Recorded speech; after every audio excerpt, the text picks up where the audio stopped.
from our /cheating stories. Like many who've had something like this happen, I never thought something like this would happen to me, but here we are. I've never used Reddit, but I've seen stories from here on TikTok, so I thought I'd give this a shot for any advice you all could give me. From listening to some other stories, you all like backstory. I'll try to be as clear and precise as I can, but it's only been a week, so if I start to lose it during the telling of this, I'm sorry. Elle and I met in her freshman year of college. We were both dorm mates in the same building, where we eventually met. We later found out we lived 2 towns away from each other, so whenever we went home, I let her drive with me. It only added 20 minutes, so it was no big deal. After multiple trips and hanging out at school, we started to date.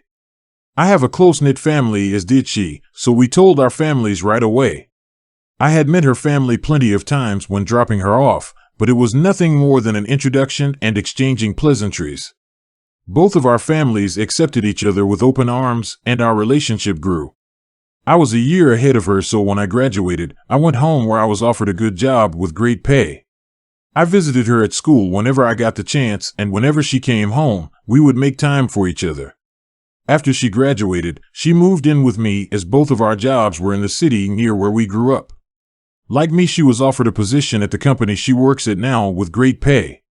After living together for about 3 years, I proposed, and we have been planning our wedding since. Now on to the part you're all reading for. Looking back, there were plenty of things I overlooked that I just wrote off, thinking my father was just trying to welcome my ex into our family. Things like my father calling her all the time, and if I was around, they would just tell me they were talking about the upcoming family party or something along those lines. One time Elle was in the shower and her phone rang. I seen it was my dad, so I answered when he realized it was me. He sounded both upset and surprised that I picked up. I then asked what's up. He responded that he wanted to talk to Elle about my mother's birthday that was in a week, and after a minute we ended the call. Even typing this out now, I feel like an idiot for not seeing it sooner. On the day I found out, it was like any other day. Elle had Thursdays off, so she made breakfast for both of us. When I set out for work, she gave me a kiss and told me to have a great day.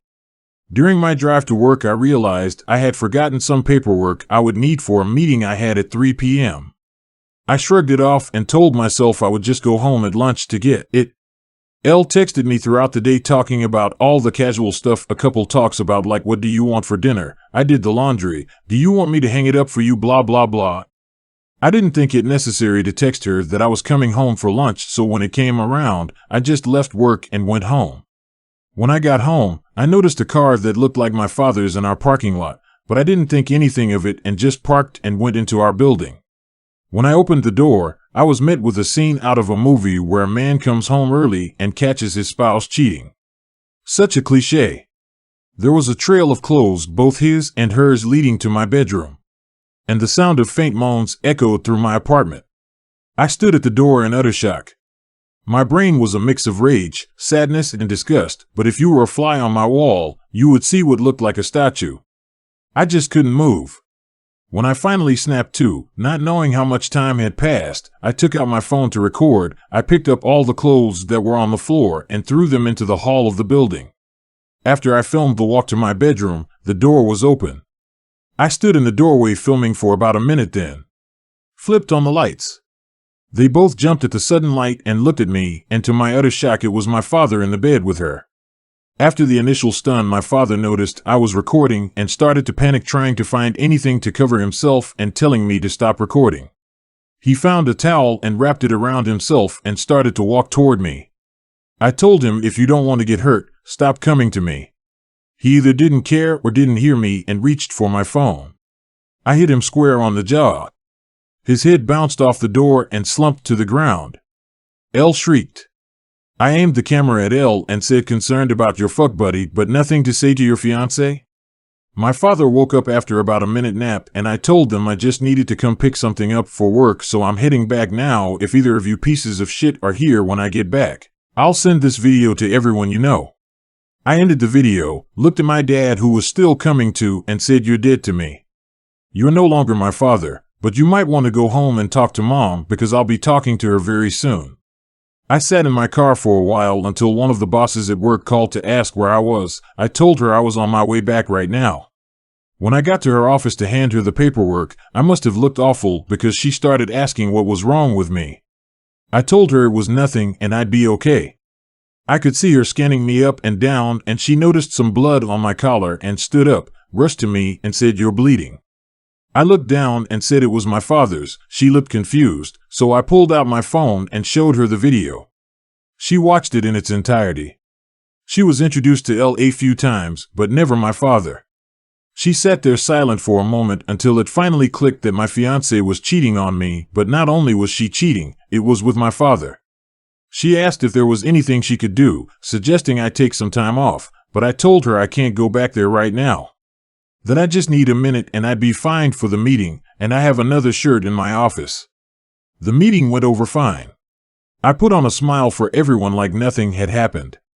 My boss came up to me after the meeting and asked how I could do that, but I just said I don't know and went to my office.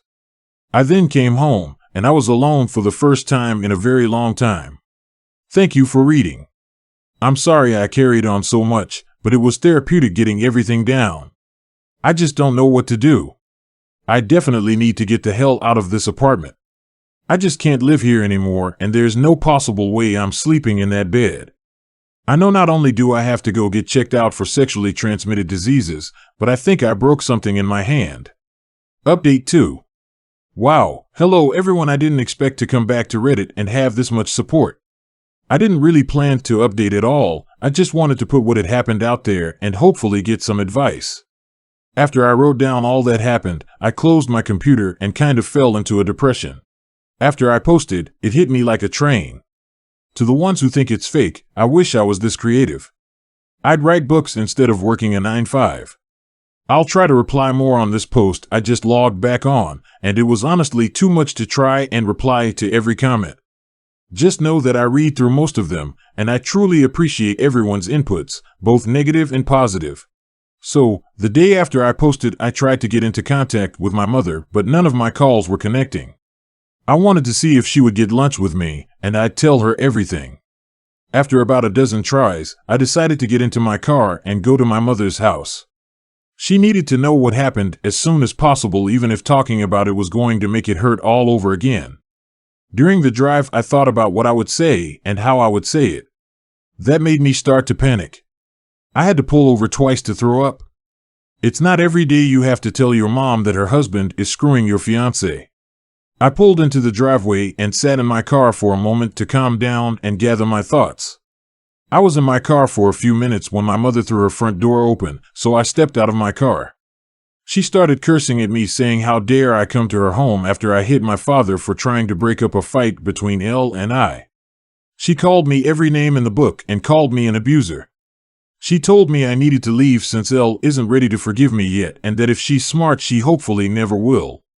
Yes, apparently my father took L to my family's home and told my mom that L and I argued, and when my father tried to stop it, I hit him.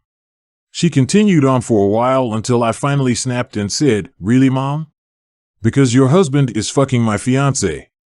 That's why I hit him, and if you can't take my word for it, I have a video, I'll send it to you. But because my own mother can talk to me like this, don't expect to see me again. I don't want to hear your apology when you finally figure out that you're just as shit of a mom as my piece of shit father." Her face dropped, and she looked like what I must have looked like when I first walked into my apartment and caught them. I pulled out my phone and sent her the video. My mom took her phone out and turned it on. She pulled up the video and watched up until the part where I turned on the light. She then put her phone down. She looked up at me, but I turned and went into my car. I backed out of her driveway. I looked at her before I took off, and she was in tears. My heart felt for her, but too much was said during that fight for me to pull back in and forgive her. When I got home, I started clearing everything out of my apartment that had to do with L or my family. I boxed all of L's things up and put them next to the front door.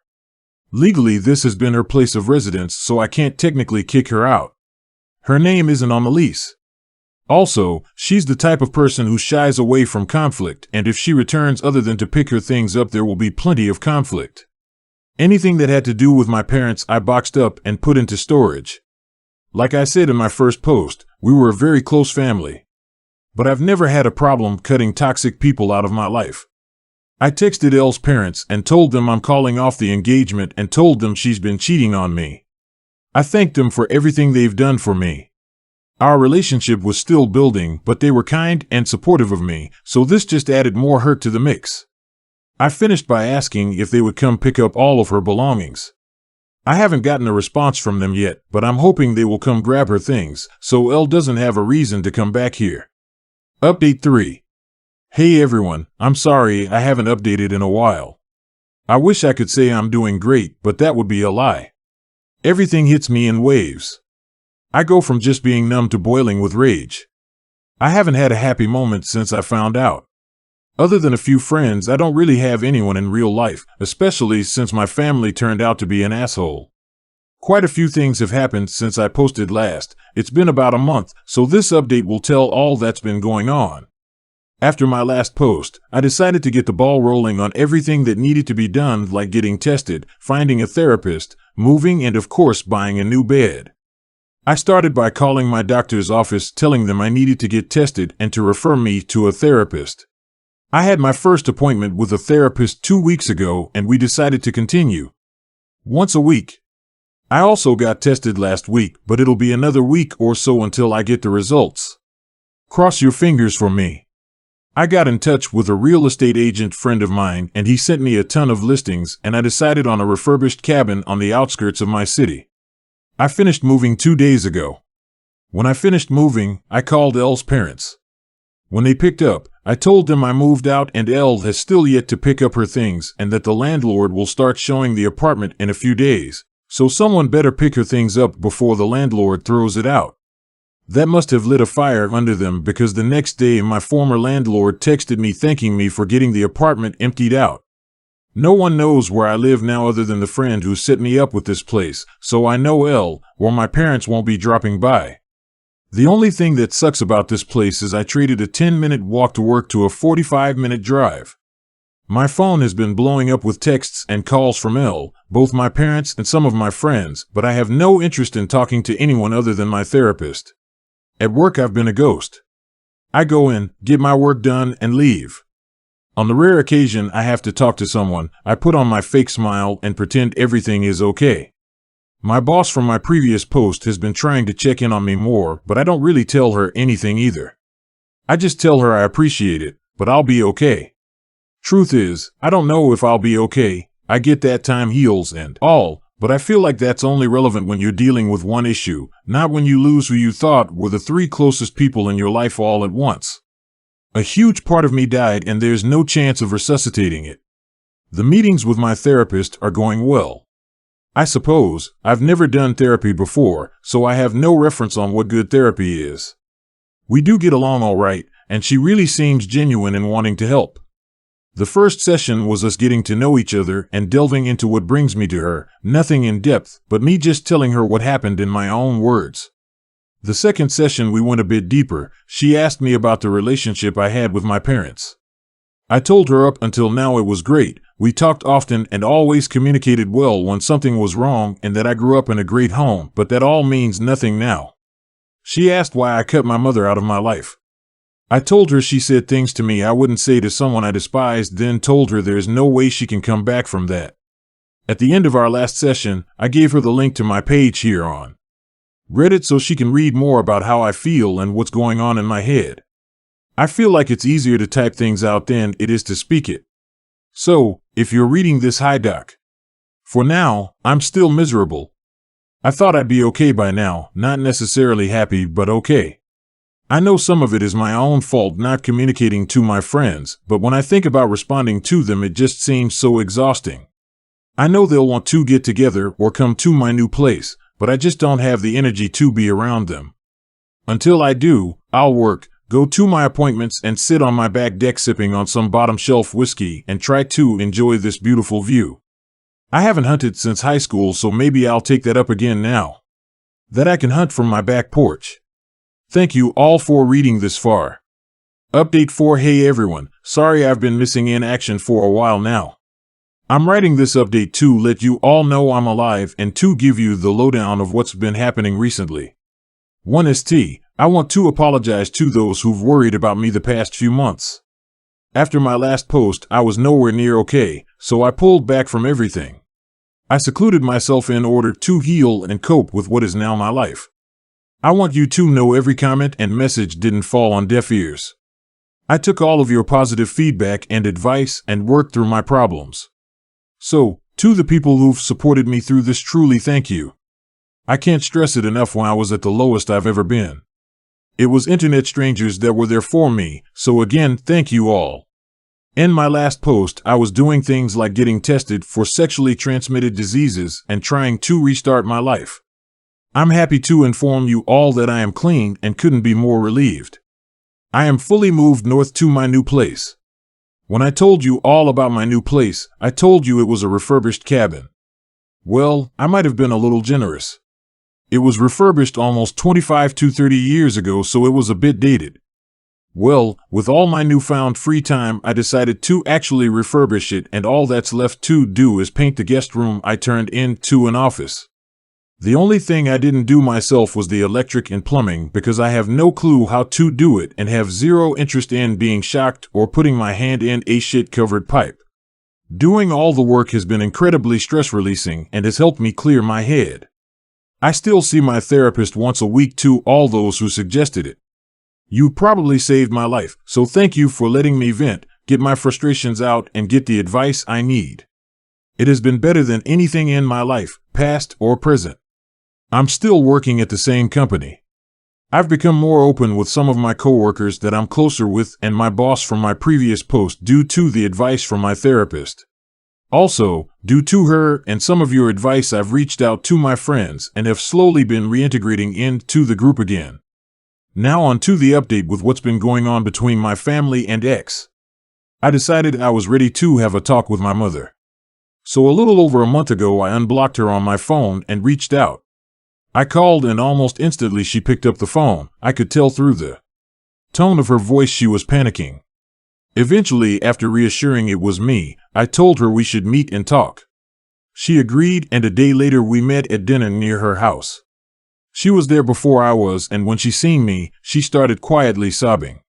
When I sat, she apologized over and over again, telling me she could only take their word because she never thought them getting together would ever happen. I told her that while I appreciate her apology, the things she said to me were despicable and something no mother should ever say to their child, and it showed me exactly what she thought of me. She cried harder and promised it's not true. When she was told I hit my father for no reason, she was so angry, and when I showed up to the house, she just let her anger take over. Not wanting to go back and forth with her, I decided to move on. I said, "Speaking of that piece of shit, what have you decided to do with him?" She told me they've been separated. She just kicked him out. Since the day after I sent her the video, and she immediately found a lawyer. Then we moved on to my ex. She said that when I pulled away, she went back into the house and threw them both out. She was too disgusted to look at them. We talked for about an hour in total, and before I left, I told her I was in a dark point of my life, and because of the things she said to me, I didn't have my mother when I needed her. Indeed, because of that, I don't know if I could have her in my life. I then told her I'm willing to work on my relationship with her, but it will be at my pace. She stopped me before I could leave and told me she had to tell me something important. I sat back down, and she said Elle is pregnant. Elle apparently showed up to the house and told my mom. She said she didn't know if it's mine or my father's. Elle asked if I had been in touch so she could let me know. Obviously, she hasn't, so my mom just sent her on her way. Well, that's about it for the update. I have a lot on my mind, not sure what to do or feel.